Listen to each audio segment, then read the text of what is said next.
nandito na naman tayo sa luto portion. So, itong niluluto ko ay manok. Ito ay minamarinate ko since kagabi, as usual. Kasi lagi ko yan, sibuyas, bawang, tsaka yung mga ibang kasangkapan. Ngayon, ang gagawin ko ay lalagyan ko siya ng tomato sauce. Ayan ang aking tomato sauce, guys. Ayan, pasta sauce. Ayan. Yan ang ilagay ko at ihalo ko. Ngayon, dahan-dahanin ko siya yung pakukuluan. Palambutin. Ayan. Ilagay ko siya sa number 4. Yan.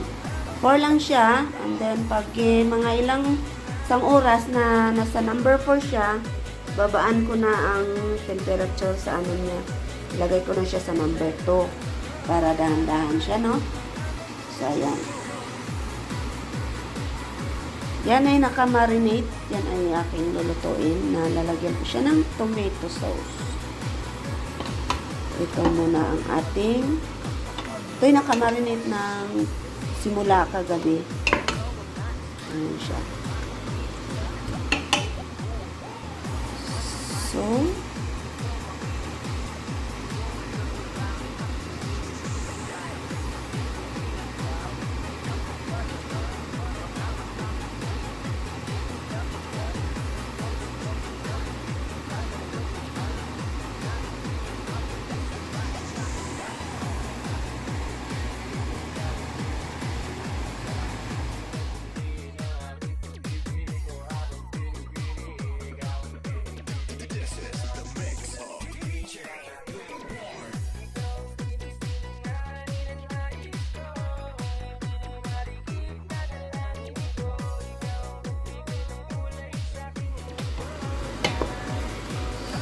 So, ayan. Medyo hindi pa siya ganong malambot. Maya-maya lambot na yan. Pero dahan-dahan lang ang apoy niya, no?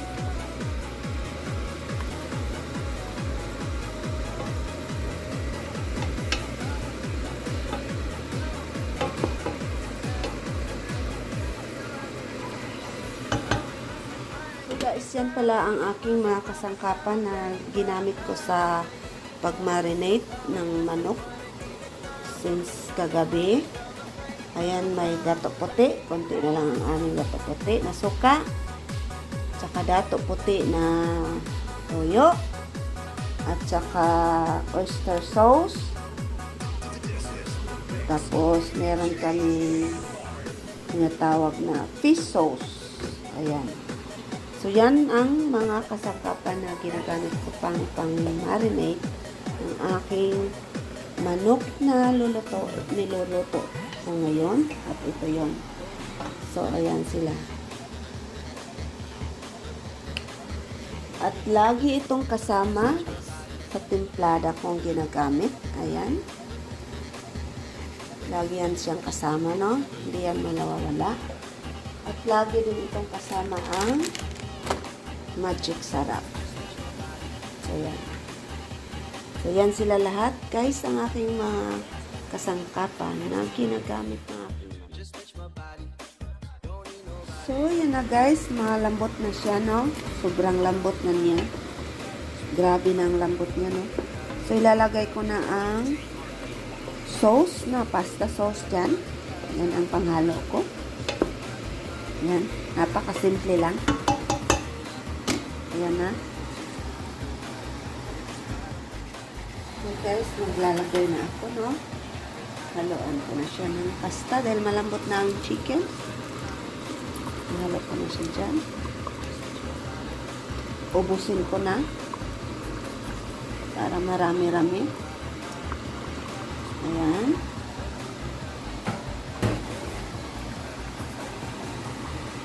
Tapos ihalo ko na siya. Pakuluan na lang yan siya. Hindi masyadong galawin ang manok dahil mawawasak. Makukulo na lang yan siya.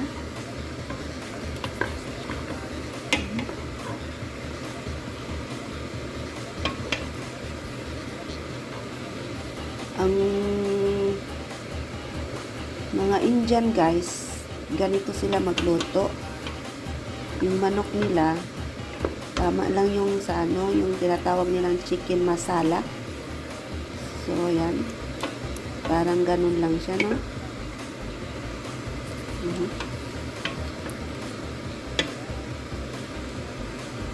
Pakuluin na lang natin yan at yan ay ating tikman kapag ang sauce ay maihalo na.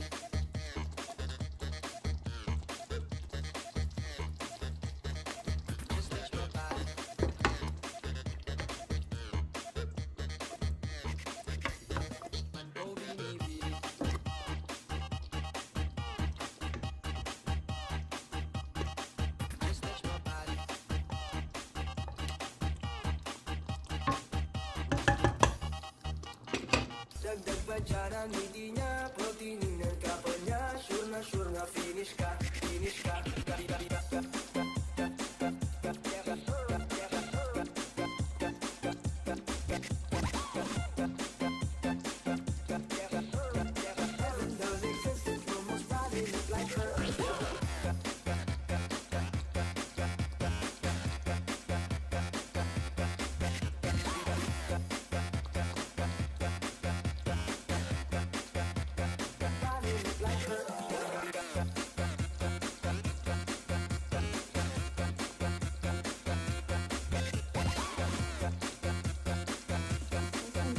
Kanin, lalagyan na natin siya ng manok sa ibabaw or sa gilid.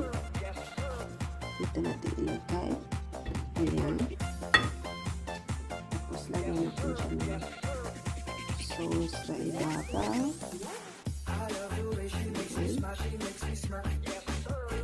Tapos natin lalagyan pa ng isa. Gilid. Malalaki. Ayan. So, yung chicken masala.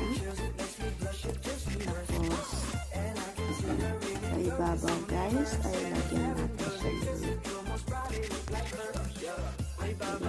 ng liquor.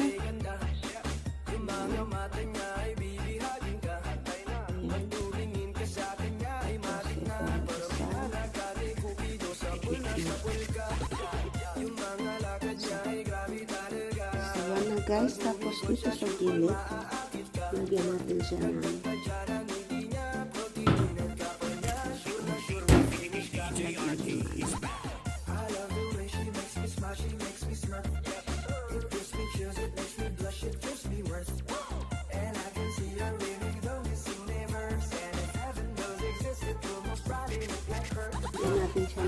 konting another sauce.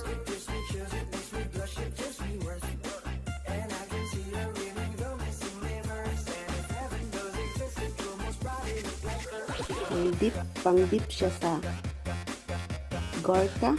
Ayan. Sigyan na siya guys, no? So, this is it. Ang aking chicken na with pasta sauce na matatawag natin ng chicken masala. Chicken masala. Sarap. So, this is it, my chicken masala. Ayan. Kain na tayo. Bye.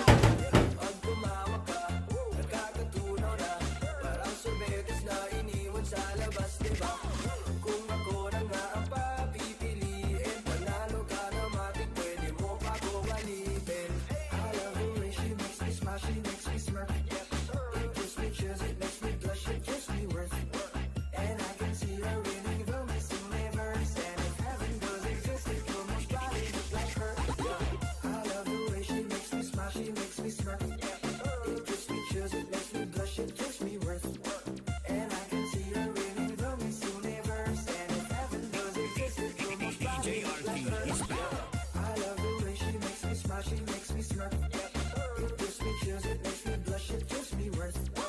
And I can see her reading the missing neighbors. And if heaven does exist, it will most probably look like her.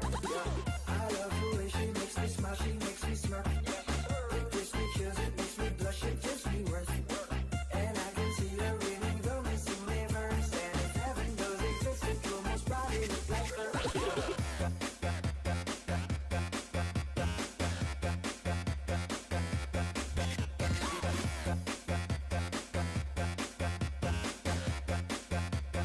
Probably look like her.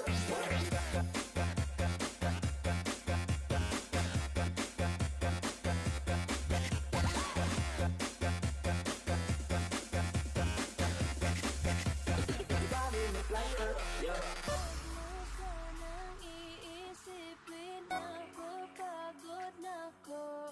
Di ako apurado pero sa'yo ano ba ko